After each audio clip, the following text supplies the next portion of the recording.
So hello everyone. Today's topic is human eye and the topic is for class 10. 10वीं में पढ़ते हैं हम CBSE में। तो आपका ये जो टॉपिक है बड़ा ही इंटरेस्टिंग और लाइवली सा कॉन्सेप्ट है बेटा। जो आपका ह्यूमन आई है ये ऐसा कॉन्सेप्ट है जिसको हम अपने आप से कनेक्ट करके अपने आप से रिलेट करके देख सकते हैं। सबसे पहली चीज़ जो हम लोगों को समझनी है वो ये है यार कि ह्यूमन आई होता क्या है। ह्यूमन आई टेक्निकली एक आई बॉल होता है, एक बड़ा सा स्फेरिकल आई बॉल जिसका साइज इज अप्रोक्सीमेटली 2.5 सेंटीमीटर। कैसा है, क्या साइज है इसका? 2.5 सेंटीमीटर। मैं आपके पास एक शेप बना के यहाँ पर आपको थोड़ा सा ब्रीफ करता हूँ इसको कि ये चीज़ आपके पास किस तरह से अपीयर होता है बेटा।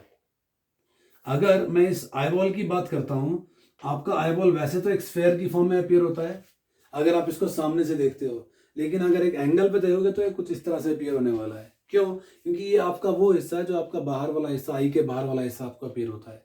ये वो हिस्सा है जो यहाँ अपीयर हो रहा है। द पॉइंट इज, अब ये जो पूरी की पूरी फॉर्मेशन है किस किस तरह से होती है वो आपने समझनी है। ये सबसे बाहर वाला हिस्सा जो है इसको हम कहते हैं कॉर्निया। मैं धीरे धीरे इन चीज़ों को ब्रीफ करूंगा। इसको कहते हैं कॉर्निया, और जब ये कॉर्निया पीछे को चला जाता है तो ये बन जाता है स्लेरा, SCLERA। अब अगर आपको पूछा जाता है कॉर्निया क्या होता है, कॉर्निया आप बोलेंगे आउटर मोस्ट आपका जो आई का हिस्सा है, फ्रंट वाला part jelly type of material है जिसका रिफ्रैक्टिव इंडेक्स इज अप्रोक्सीमेटली 1.38। तो आपके पास इसका रिफ्रैक्टिव इंडेक्स 1.38 होता है। जेली टाइप मटेरियल है, आउटर मोस्ट पार्ट है, किस लिए है? Just for your safety of your eye. Eye की सेफ्टी के लिए आउटर मोस्ट पार्ट जो आपका फ्रंट का रहता है वो कॉर्निया रहता है। अब ये कॉर्निया फर्दर अगर आप बिहाइंड योर लेंस जाओगे या बैकवर्ड बिहाइंड द पार्ट जाओगे, पूरे पार्ट पर जाओगे, पिछले पार्ट पर जाओगे, this entire part, that cornea will get converted into sclera. Sclera में कन्वर्ट हो जाएगा। स्लेरा का काम भी क्या है? इसका काम भी आपके आई की सेफ्टी का ही पूरा का पूरा मैकेनिज्म ऑब्जर्व करना होता है।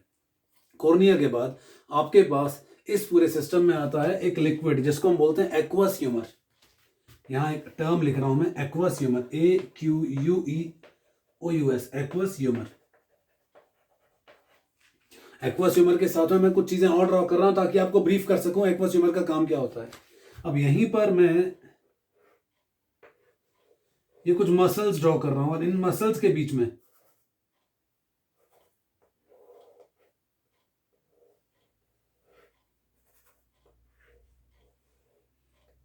एक लेंस ड्रॉ कर रहा हूं। तो आपके पास ये जो मसल्स बनी हैं, ये मसल है, ये मसल है, इन मसल को हम कहते हैं ciliary muscle, CILIARY, ciliary muscles. ये ऊपर भी सीलरी मसल्स हैं, नीचे भी सीलरी मसल्स हैं, बीच में आपके पास क्या है? लेंस। और ये लेंस कौन सा होता है बेटा? ये लेंस होता है आपका कन्वर्जिंग लेंस। कन्वर्जिंग लेंस मतलब कॉन्वेक्स लेंस, लेकिन हम टर्म क्या यूज करते हैं इसके लिए? हम इसे कहते हैं crystalline lens. We call it to be crystalline lens. अच्छा, अब बात करते हैं एक्वस ह्यूमर की। मैंने कहा था एक्वस ह्यूमर के बाद आपको ये सब चीजें ब्रीफ करूंगा। एक्वस ह्यूमर, एक्वस क्या होता है? पानी। तो बेसिकली एक वाटरी सा लिक्विड आपके पास यहां रहता है जिसका रिफ्रैक्टिव इंडेक्स अप्रोक्सीमेटली रहता है 1.33। तो आपके पास यहां पर एक लिक्विड रहता है, वाटरी सा लिक्विड, एक्वस ह्यूमर। अब इसके बाद क्या आता है? आपका लेंस आता है, लेकिन लेंस के आने से पहले कुछ और चीजें आती हैं। बिफोर दैट आपको यहाँ एक्वस ह्यूमर का मेन काम क्या है वो समझा देता हूं। एक्वस ह्यूमर का काम होता है न्यूट्रिएंट प्रोवाइड करना। किसको? आपके कॉर्निया वाले हिस्सों के। आपका जो कॉर्निया और लेंस वाला हिस्सा है इसको न्यूट्रिएंट प्रोवाइड करने का काम किसका होता है? एक्वस ह्यूमर का होता है। अब यहां पर मैंने फ्रेम कर दिया आपका कन्वर्जिंग लेंस या क्रिस्टलाइन लेंस, और ऊपर दे रखा सीलरी मसल्स। मसल्स का काम क्या है? टेंशन एक्सर्ट करना। किस पर? आपके लेंस पर। अब लेंस आपके पास कौन सा है? कन्वर्जिंग लेंस है। जो कन्वर्जिंग लेंस आपके पास रहा, यहां हम यूज करते हैं बेटा, इस कन्वर्जिंग लेंस का रिफ्रैक्टिव इंडेक्स होता है 1.40। ग्लास का बना हुआ नहीं होता यार, एक ऐसे jelly type of material, fibre type material का होता है जो आपके पास कंप्रेस हो सकता है, तो इसका साइज, थिकनेस बढ़ भी सकता है, स्ट्रेच हो सकता है, जिससे इसका थिकनेस कम भी हो सकता है। अब ये क्यों जरूरी होता है? क्यों? क्योंकि यार एक टर्म होती है, हम ह्यूमन आई में पढ़ते हैं, एकोमोडेशन। मुझे एक ऑब्जेक्ट को देखना है, सिर्फ मेरे पास एक चौक यहां पड़ा है। नियर पॉइंट, फार पॉइंट सुन रखा है हम लोगों ने, नहीं सुना तो अभी आपको ब्रीफ करता हूं। नियर पॉइंट आपका वो पॉइंट होता है जो एक नॉर्मल आई जिस पॉइंट पर एक ऑब्जेक्ट को क्लियरली और डिस्टिंक्टली देख सकती है, that point is near point, और उसका वैल्यू होता है 25 सेंटीमीटर। फार पॉइंट होता है मैक्सिमम डिस्टेंस जहां तक हम देख सकते हैं, और वो मैक्सिमम डिस्टेंस होता है इन्फिनिटी। रिकॉल करना है, near point is 25 centimetre for a normal eye and far point is infinity. So आपके पास जो रेंज रहेगा किसी भी नॉर्मल आई के देखने के लिए वो क्या रहेगा? 25 सेंटीमीटर से इन्फिनिटी के बीच में। तो आपके पास ये फोकल लेंथ इसका जो एडजस्ट होता है, या फिर मैं बोलूंगा आपका थिकनेस जो इस लेंस का कम या ज्यादा होता है, वो क्यों होता है? क्योंकि इसकी हेल्प से हम बड़ी आसानी से एक नियर बाय ऑब्जेक्ट को और सेम टाइम अगर मैं बहुत दूर देख रहा हूं, बहुत दूर ऑब्जेक्ट को भी देख सकता हूं। So basically that adjustment of your focal length of your eye lens is taken as accommodation of eye. Basically adjustment क्यों की जाती है? ताकि नियर बाय ऑब्जेक्ट को भी देख सकता हूं और जैसे ही मैं दूसरी ओर टर्न करता हूं, जो फार ऑफ ऑब्जेक्ट है उसको भी देख सकता हूं। So that entire mechanism depends on your adjustment of this eye lens, that with the help of your ciliary muscles. अब दूसरा, यहां पर एक चीज आपको और समझने की बहुत जरूरत है बेटा, दैट इज कि आपके आई लेंस के साथ यहां पर दो चीजें और आती हैं।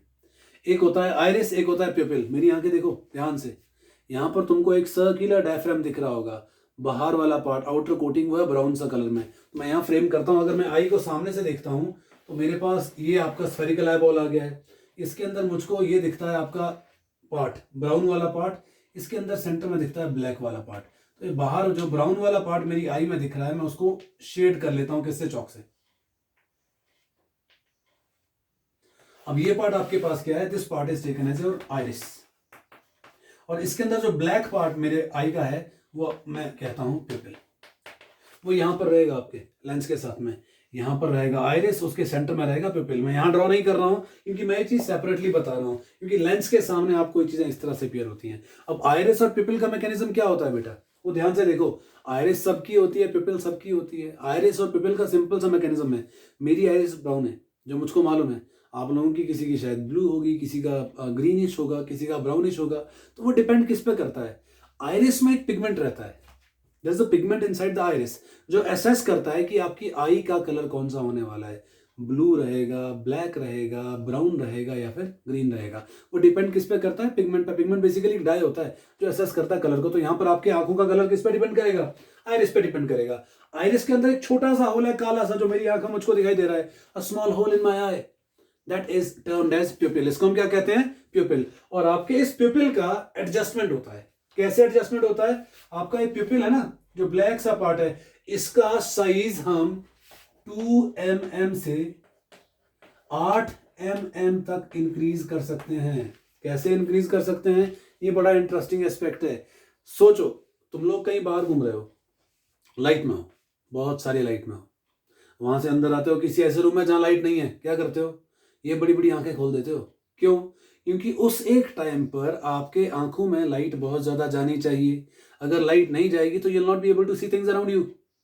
सो बेसिकली आपका मैकेनिज्म जो प्यूपिल और आइरिस का, मैं आपको समझा देता हूं क्या होता है। इसका मैकेनिज्म आपके आई में लाइट के एंट्रेंस को कंट्रोल करने का होता है। तो तुम्हारी आंखों में कितनी लाइट जानी चाहिए, कितनी नहीं जानी चाहिए, कौन असेस करने वाला है? आइरिस असेस करने वाला है। किसकी हेल्प से? प्यूपिल की। क्योंकि प्यूपिल के थ्रू अंदर जाएगी, वो जो छोटा सा होल है यहां से लाइट अंदर जाने वाली है, लेकिन वो एडजस्टमेंट आपके प्यूपिल का कौन करने वाला? आइरिस। तो मैं अगर एकदम ऐसे रूम में आता हूं जो बिल्कुल डार्क है, तुम्हारी आंखों में लाइट बहुत ज्यादा जानी चाहिए ताकि सफिशिएंट अमाउंट ऑफ लाइट अंदर जाने के बाद मैं अपने सराउंडिंग की चीजों को देख पाऊं। तो वो that control is done by iris itself, that is done by iris.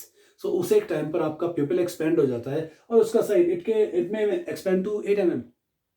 Then अब वहां पर आप क्या करोगे? द मोमेंट आप ऑब्जर्व करो, किसी डार्क रूम से एकदम ऐसे रूम में चले जाओ जहां लाइट जला हुआ, क्या होता है? आंखें एकदम बंद कर देते हो। क्यों? उस एक टाइम पर आइरिस का एक नेचुरल मैकेनिज्म होता है। क्या? आपका प्यूपिल जो काफी एक्सपेंड हो रखा था डार्क रूम में, वो एकदम क्या हो जाएगा? स्क्वीज हो जाएगा, कम हो जाएगा, अपना एरिया कम कर देगा, साइज कम कर देगा। साइज क्यों कम करेगा? क्योंकि वो अपनी आंखों में सिर्फ उतना amount of light he allow करेगा जितना उसको अपने आसपास की सराउंडिंग को देखने के लिए रिक्वायर्ड है। सो ये मैकेनिज्म आपके पास आइरिस और प्यूपिल का होता है, जो हम बड़ी आसानी से समझ सकते हैं। यहां पर हमने कौन कौन सी चीजें पढ़ ली है? एक तो अकोमोडेशन पढ़ लिया है, किसका? Adjustment of focal length. उससे क्या होता है? पास का ऑब्जेक्ट देखने के लिए, दूर का ऑब्जेक्ट देखने के लिए आई जो फोकल लेंथ एडजस्ट करता है, उसको हम क्या कहते हैं? अकोमोडेशन। अब यहां हमने दूसरा चीज क्या कर लिया है कि आइरिस प्यूपिल पे क्या करेगा? टेंशन एक्सर्ट करेगा, जिससे प्यूपिल का साइड या तो कम होगा या फिर ज्यादा हो जाएगा। ज्यादा कब होगा? जब तुम डार्क रूम में जाओगे। कम कब होगा? जब ऐसी जगह जाओगे जहां बहुत सारा लाइट है। क्यों? हमारी आंखों में लाइट हमारी रिक्वायरमेंट के हिसाब से जाना चाहिए, जो कंट्रोल किसके थ्रू होता है? आइरिस के थ्रू होता है। तो वो आपके पास यहां पर होता है बेटा। तो इस क्रिस्टलन लेंस के ऊपर मैं यहां ड्रॉ कर लेता हूं ये छोटा सा पार्ट, इस तरह से इसके सेंटर में आ गया ये पार्ट। अब ये ऊपर वाला हिस्सा किसको रिप्रेजेंट कर रहा है? आपके ये रिप्रेजेंट कर रहा है आइरिस को, और इसके जो सेंटर वाला ब्लैक पार्ट है वो किसको रिप्रेजेंट करेगा आपके, ये रिप्रेजेंट करेगा आपके प्यूपिल को, जो मैं सेपरेटली भी इस डायग्राम के थ्रू यहाँ बता चुका हूँ आप लोगों को। अब ये पूरा मैकेनिज्म ले जाते हैं दूसरी ओर को। जब आप स्लेरा की ओर जाते हैं तो यहां से आपके पास एक थिक लेयर में अंदर को फ्रेम करता हूं कुछ इस तरह से, ऐसा। तो आपके पास इस पर्टिकुलर पार्ट में यहां एक लिक्विड आता है। यहां कौन सा लिक्विड था, एक्वस ह्यूमर। एक्वस क्या होता है, वाटरी। तो वाटरी लिक्विड था जिसका रिफ्रैक्टिव इंडेक्स 1.33 था। देन कॉन्वेक्स लेंस आ गया, कन्वर्जिंग लेंस आ गया, refractive index 1.40। It is followed by one more liquid. यहां एक लिक्विड आता है, यहां एक लिक्विड आ जाता है। इस लिक्विड को हम बोलते हैं विटरस ह्यूमर, VETEROUS, विटरस ह्यूमर। और इस विटरस ह्यूमर का रिफ्रैक्टिव इंडेक्स होता है 1.34। अगर आप एक्वस से कंपेयर करें, एक्वस का 1.33, विटरस का 1.34। अब विटरस बेटा एक ग्लासी लिक्विड होता है, ग्लास जैसी शेप का, ग्लास जैसे मैकेनिज्म का। अब इसका काम यहां पर क्या होता है, इसका काम आपके इस एक लेंस को कॉन्वेक्स बनाने का काम होता है। बेसिकली आपके पास क्या करेगा, यहाँ पर प्रेशर एक्सर्ट करता है चारों ओर को, एक फिक्स शेप देने की कोशिश करता है आपके आई को। तो वो किसकी हेल्प से होता है, आपके इस लिक्विड विटरस ह्यूमर की हेल्प से होता है। अब ये विटरस ह्यूमर आपका जो कनेक्टेड है किस पार्ट से है, इस वॉल से कनेक्टेड है। और ये जो वॉल कनेक्टेड है आपका, इस वॉल को हम कहते हैं retina. This wall is termed as retina. Retina क्या होता है, रेटिना वो जगह है जहां पर आपके पास इमेज बनती है। मैं आपको बता दूं मैकेनिज्म क्या है इमेज फॉर्मेशन का। रे ऑफ लाइट बाहर से आएगा, कहां से, एयर से आएगा। एयर का रिफ्रैक्टिव इंडेक्स 1, वहां से किस में जाता है, कॉर्निया में। कॉर्निया का रिफ्रैक्टिव इंडेक्स 1.38, वहां से अंदर जाएगा एक्वस ह्यूमर में, उसका रिफ्रैक्टिव इंडेक्स 1.33, वहां से जाएगा प्यूपिल आइरिस के थ्रू, किसमें, लेंस में, लेंस का रिफ्रैक्टिव इंडेक्स 1.40, वहां से जाएगा विट्रस ह्यूमर में। फाइनली वो रे ऑफ लाइट कन्वर्ज होती है कहां पर, रेटिना के ऊपर कन्वर्ज होती हैं। जब वो रेटिना के ऊपर कन्वर्ज होती हैं तो एक्चुअल कन्वर्जन होता है। अगर वो एक्चुअल इंटरसेक्शन ऑब्जर्व करती हैं तो इमेज कैसा बनता है, रियल और इन्वर्टेड। याद रखना है, जहां पर भी एक्चुअल इंटरसेक्शन होगा इमेज कैसा बनेगा, रियल और इन्वर्टेड। अब यहां आपके पास रियल और इन्वर्टेड इमेज बनती है, कहां बनती है, रेटिना के ऊपर। रेटिना के ऊपर दो स्पॉट होते हैं। रियल इन्वर्टेड इमेज के मैकेनिज्म को आगे ले जाऊंगा, लेकिन उसके पहले दो स्पॉट बताऊंगा आपको। यहां दो स्पॉट होते हैं। एक स्पॉट होता है जिसको हम बोलते हैं येलो स्पॉट।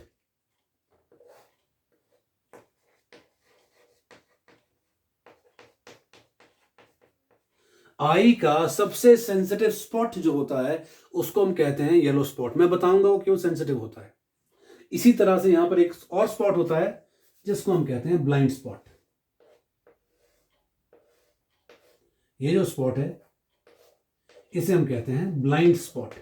मैं आपको एक्सप्लेन करूंगा कि इसको ब्लाइंड स्पॉट क्यों कहते हैं, वो भी अभी इसके साथ में ब्रीफ करूंगा। अब आते हैं येलो स्पॉट और ब्लाइंड स्पॉट पर।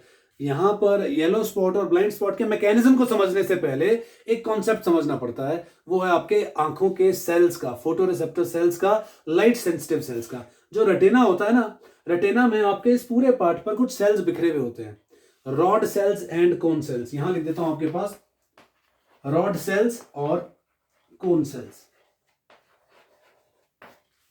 अब इन दोनों का रोल क्या होता है, रॉड सेल्स आपको लाइट, जहां पर लाइट है और जहां डार्क है उसमें डिफरेंशिएट करते हैं। अप्रोक्सीमेटली 125 मिलियन के अराउंड होते हैं आंखों में। तो आपके पास रॉड सेल का काम क्या होता है, ये आपके पास लाइट और डार्क को एक दूसरे से डिफरेंशिएट करवाता है। मतलब मुझे पता लग जाएगा ये काला है ये सफेद है, भाई आसानी से पता लग गया। यहाँ लाइट है यहाँ अंधेरा, कैसे पता लगेगा, with the help of these cells, rod cells. Then आपके पास मैंने दूसरे सेल्स लिखे हैं कोन सेल्स। अब कोन सेल्स का काम क्या होता है बेटा, बेसिकली आपके जो कोन सेल्स होते हैं, कोन सेल्स हम लोगों को कलर में डिफरेंशिएट करवाना शुरू करवाते हैं। मतलब अगर मैं आइडेंटिफाई कर पाता हूं ये ग्रीन बोर्ड है, क्यों भाई मेरे कोन सेल्स ठीक हैं।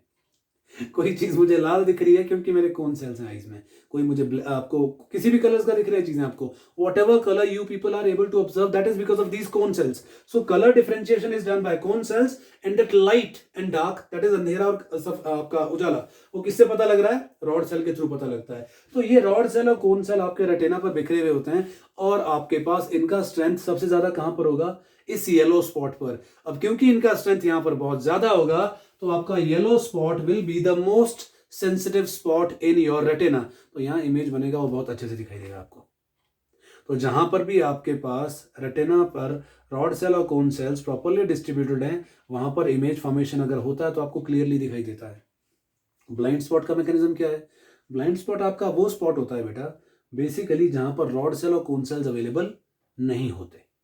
अब अगर यहाँ इमेज बनेगी तो वो चीज आपको दिखाई नहीं देगी। समझ आ रहा है? अगर यहाँ इमेज बनेगी तो वो दिखाई नहीं देगा। क्यों? क्योंकि यहाँ रॉड सेल भी नहीं है, कोन सेल नहीं है। अब अगर किसी की आईज में रॉड सेल्स नहीं है तो उसका मतलब क्या है? वो बेचारा देख नहीं पाएगा। क्या काला सफेद उसको दिखाई नहीं दे रहा, अंधेरा उजाला उसको दिखाई नहीं दे रहा, तो मतलब वो देख नहीं पाएगा। लेकिन ऐसे ही कुछ केसेस हैं किसके? कोन सेल्स के। कुछ लोगों में आपके पास, मैं बता दूं बेटा, कोन सेल्स नहीं होते हैं।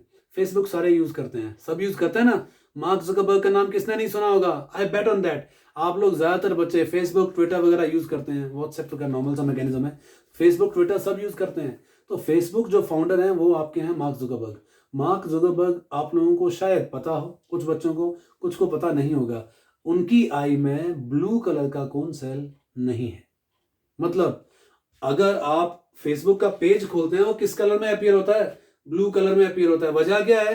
क्योंकि उनकी आई का जो ब्लू कलर का कोन सेल है वो अवेलेबल नहीं है, तो वो ब्लू कलर को नहीं देख सकते। मार्क जुकरबर्ग ब्लू कलर को नहीं देख सकते हैं। और किसी पर्टिकुलर तरह के कोन सेल की अनअवेलेबिलिटी इन योर आई, उसको हम बोलते हैं कलर ब्लाइंडनेस। तो उनको कलर ब्लाइंडनेस है। वो कौन सा कलर नहीं देख पाते? ब्लू कलर नहीं देख पाते। और वो कलर्स आपको दिखाई किसकी वजह से देते हैं? कोन सेल्स की वजह से दिखाई देते हैं। तो मार्क जुकरबर्ग ने उस एक स्क्रीन का, फेसबुक फाउंडर ने उस एक स्क्रीन का कलर ब्लू क्यों रखा है?